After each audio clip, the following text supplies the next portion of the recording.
I am Rajeswary Venkitaramanan, reading 120 words within 7 minutes.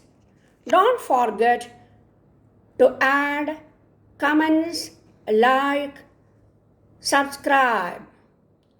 Okay, we can start.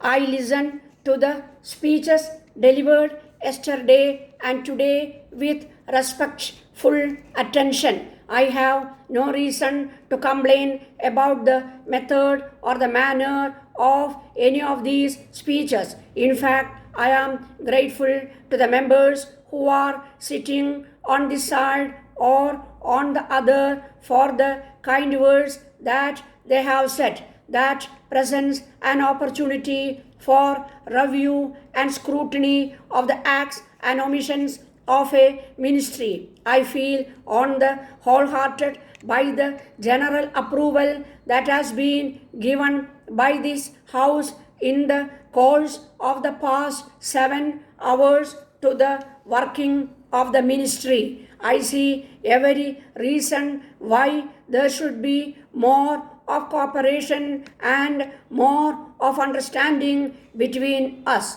So far as the objectives are concerned, I think there can be no difference of opinion between any two sections or two members of this House. Even if political prejudices were to prevail, the line of demarcation would be a very thin one. So I'm glad to find that the issues have been handled tenderly and generously. Some reference was made in one of the speeches to the joint responsibility of the cabinet and also to the need for cooperation. There has, I presume, never been any doubt about the joint responsibility of the cabinet. It is, in fact, enshrined in our constitution. All matters of policy, especially the major ones, are considered and settled by the cabinet. Nevertheless, a large field is left to the ministry where it has to exercise its discretion. But the principle of joint responsibility is not anyway jeopardized thereby. There has been a suggestion that there should be more of coordination, and a reference has been made to some of the remarks made by one of my colleagues. We have in this connection to bear in mind that we are not here serving a unitary service. It is more like federal than a unitary state, especially the subjects with which the Home Minister happens to be concerned would ordinarily be the primary concern of the states.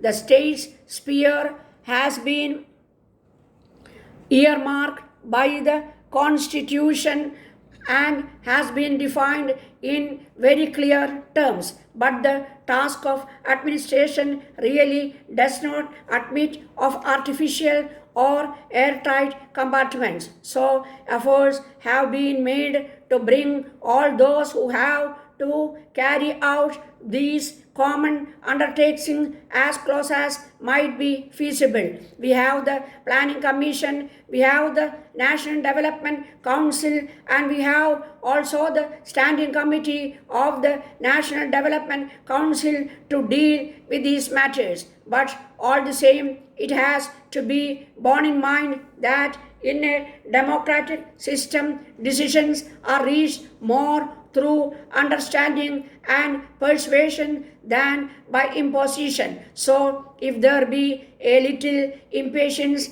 at times, we have to take this factor into account. But I fully agree that there should be also be complete coordination and unity and coordinated endeavor. all suggestions that may be made to facilitate and promote this process will be welcome. We, on our part, still continue to explore the possibilities so that there may be greater coordination. I refer to the agency through which this parliament has to function. It is an obvious fact that our laws might have significance and can prove effective only when we have an efficient agency, when we have men of probity, integrity, and ability to carry out the provisions of the acts and other directions that might be issued. It is, however, worth remembering that in our country, in spite of the fact that we have achieved freedom only recently, the number of civil servants taking per thousand than in other advanced country.